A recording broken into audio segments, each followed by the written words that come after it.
केंद्र सरकार ने आज 2 दिन पहले ही कैबिनेट की मीटिंग करते हुए किसान, छोटे कारोबारी और रेहड़ी पटरी पर दुकान लगाने वालों के लिए कई बड़े फैसले लिए हैं। आज की बैठक में आत्मनिर्भर भारत आर्थिक पैकेज के कुछ फैसलों को मंजूरी दी गई है। इस कैबिनेट मीटिंग में किसानों के लिए जहां 14 फसलों के न्यूनतम समर्थन मूल्य को बढ़ाया गया है, तो वहीं किसानों के ऋण अदायगी की डेट को 31 अगस्त तक कर दिया गया है। केंद्रीय मंत्री नरेंद्र सिंह तोमर, नितिन गडकरी और प्रकाश जावड़ेकर ने आज केंद्रीय कैबिनेट मीटिंग के सभी फैसलों की जानकारी पत्रकारों को दी। आपको सुनिए मंत्रियों ने क्या कहा। टाइगर कमांड के लिए योगेश भारद्वाज की एक रिपोर्ट। वायरस का संकट के समय भी जब लॉकडाउन रहा, उस समय भी भारत सरकार और प्रधानमंत्री जी की प्राथमिकता पर गांव और गरीब किसान निर्णयों के केंद्र में हमेशा रहा। चाहे गरीब कल्याण योजना के माध्यम से राहत देने का सवाल हो या कृषि के क्षेत्र में कामकाज न रुके, इस दृष्टि से अनुमतियां देने का सवाल हो।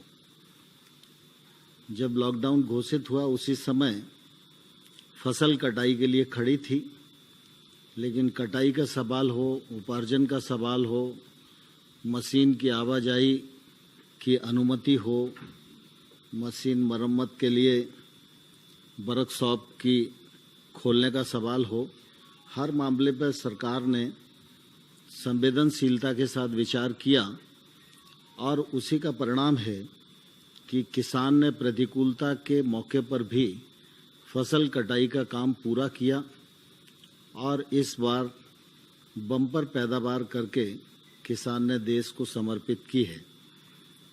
सरकार उपार्जन के प्रति भी काफ़ी गंभीर थी और इसलिए उपार्जन की प्रक्रिया अभी चली रही है, लेकिन आज दिनांक तक गेहूं की खरीद 360 लाख मीट्रिक टन हो चुकी है। गत वर्ष ये 342 मीट्रिक टन थी। धान की खरीद 95 लाख मीट्रिक टन हो चुकी है। गत वर्ष यह 90 लाख मीट्रिक टन थी। दलहन और तिलहन की खरीद अभी चल रही है और अभी 16.07 लाख मीट्रिक टन खरीद हुई है। ये गत वर्ष 15 लाख मीट्रिक टन थी। आप सबके ध्यान में है कि 18-19 में सरकार ने एक निर्णय किया था कि किसान को उसके उत्पादन में लागत का कम से कम 50% मुनाफा मिलना चाहिए। स्वामीनाथन साहब ने एक अध्ययन के बाद अपनी रिकमेंडेशन की थी और ये रिकमेंडेशन काफ़ी देश में घूमती रही, लेकिन माननीय प्रधानमंत्री नरेंद्र मोदी जी के नेतृत्व में इन रिकमेंडेशनों को स्वीकार भी किया गया और अमल भी किया गया। और पिछले बार रबी की जो दरें घोषित की गई थी, उन्हीं दरों पर ये जो मैंने बताया कि उपार्जन का काम हुआ है। आज फिर कृषि लागत एवं मूल्य आयोग की जो रिकमेंडेशन है 14 फसलों के लिए वो आ गई हैं, मंत्रिपरिषद के समक्ष विचाराधीन थी और आज मंत्रिपरिषद ने उनको अपनी स्वीकृति प्रदान कर दी है। जैसे धान को देखेंगे तो लागत का 50% अधिक मुनाफे को ध्यान में रखते हुए 1868 यह घोषित की गई है। इसी प्रकार से ज्वार हाइब्रिड को देखेंगे तो ये इसमें भी 50% मुनाफा हो, इस दृष्टि से 2620 घोषित की गई है। बाजरा को अगर हम देखेंगे तो 150 उस 83% को ध्यान में रखते हुए 2150 घोषित किया गया है। ऐसे ही रागी में 50% की वृद्धि है, मक्का में 53% की वृद्धि है, तूर अरहर में 58% की वृद्धि है, मूंग में 50% की वृद्धि है, उड़द में 64% की वृद्धि है, मूंगफली में 50% की वृद्धि है, सूरजमुखी में 50% की वृद्धि है, सोयाबीन में 50% की वृद्धि है, तिल में 50% की वृद्धि है, राम तिल में 50% की वृद्धि है और कपास में 50% की वृद्धि है।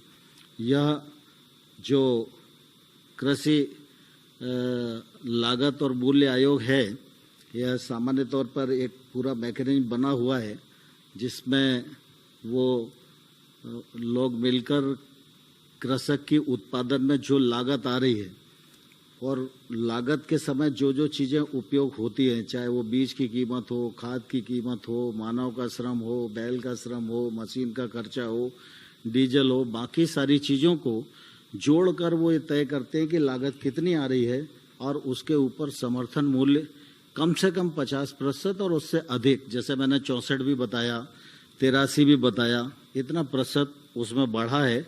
इसका लाभ निश्चित रूप से किसानों को बड़ी मात्रा में अगले बार होने वाला है।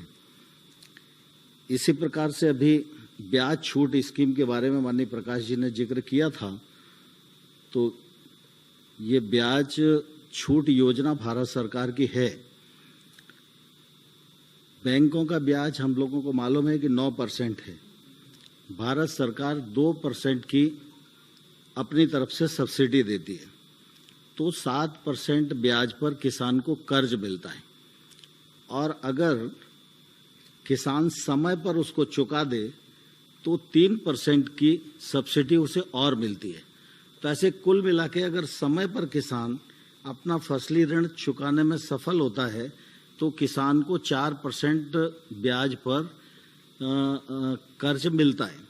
इस बार आपको ध्यान है कि 31 मार्च भी लॉकडाउन की स्थिति में था, तो उस समय हम लोगों ने सोचा कि 31 मई तक शायद ये ठीक ठाक स्थिति आ जाएगी, लेकिन अभी भी सामान्य स्थिति नहीं है और इसलिए पहले चरण में 31 मई तक उनको छूट दी थी कि वो अपना पैसा जमा कर दें, लेकिन अभी भी ऐसी स्थिति है कि कई जगह खरीद का काम भी चल रहा है, कई जगह बैंक में जाना थोड़ा दुर्लभ भी हो रहा है। इसलिए किसानों के हित में माननीय प्रधानमंत्री जी ने इस तिथि को बढ़ाकर अब 31 अगस्त कर दिया है। 31 अगस्त तक जो किसान अपने ऋण की अदायगी करेगा उसको 4% ब्याज पर ही कर्जा मिलेगा।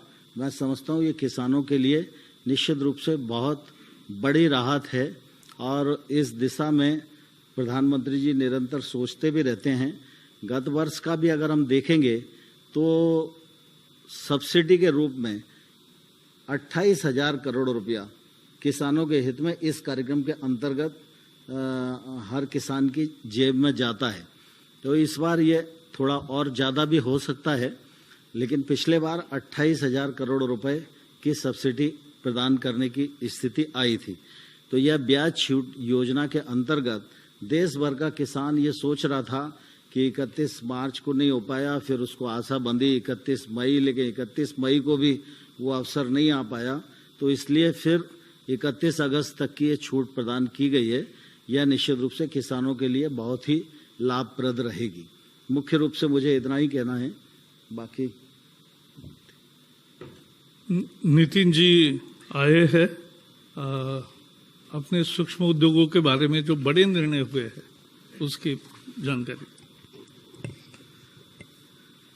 हमारे देश के जीडीपी में 29% कंट्रीब्यूशन एमएसएमई का है। हमारे देश का जो एक्सपोर्ट होता है वो 48% एक्सपोर्ट हमारे स्मॉल, मीडियम और माइक्रो इंडस्ट्रीज के द्वारा होता है। हमारे देश में अभी तक 6 करोड़ एमएसएमई है और इसके आधार पर आज मोटे तौर पर जो आंकड़ेवारी उपलब्ध है उससे 11 करोड़ से ज्यादा जॉब्स एमएसएमई ने दी है।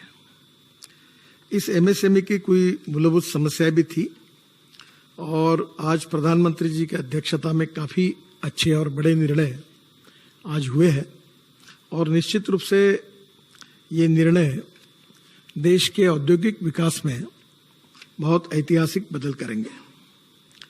आपको पता होगा कि 2006 में एक एक्ट पास करके एमएसएमई की व्याख्या की गई थी और वो व्याख्या जो थी वो उसके बाद घोषणा और उसमें आज का बदल, 3 बातों की जानकारी मैं आपको दे रहा हूं।